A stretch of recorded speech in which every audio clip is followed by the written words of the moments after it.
আজ দীপক ভাইয়ের ব্যাপারে কিছু কথা আলোচনা করব। যে দীপক ভাই, যে নিজেই বলেছে আমি মোহাম্মদ দীপক, উত্তরাখণ্ডে এক বাবার দোকানে মূলত সে সেখানে স্কুল ড্রেস বাচ্চাদের বিক্রয় করত।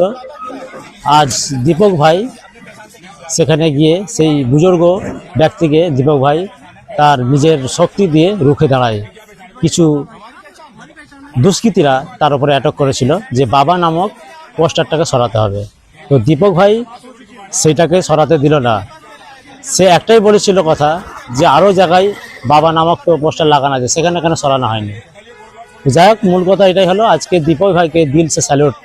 দীপক ভাই আমাদের ভারতবর্ষের গর্ব, এইটাই আমাদের ভারতবর্ষ, এটাই আসল চেহারা, এইটাই আমাদের সৌন্দর্য, এটাই আমাদের দেখার বাকি ছিল। দীপক ভাইকে আরেকবার স্যালুট জানাই।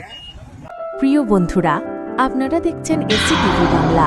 ভিডিওটি ভালো লাগলে লাইক, শেয়ার অ্যান্ড সাবস্ক্রাইব করতে ভুলবেন না। ধন্যবাদ।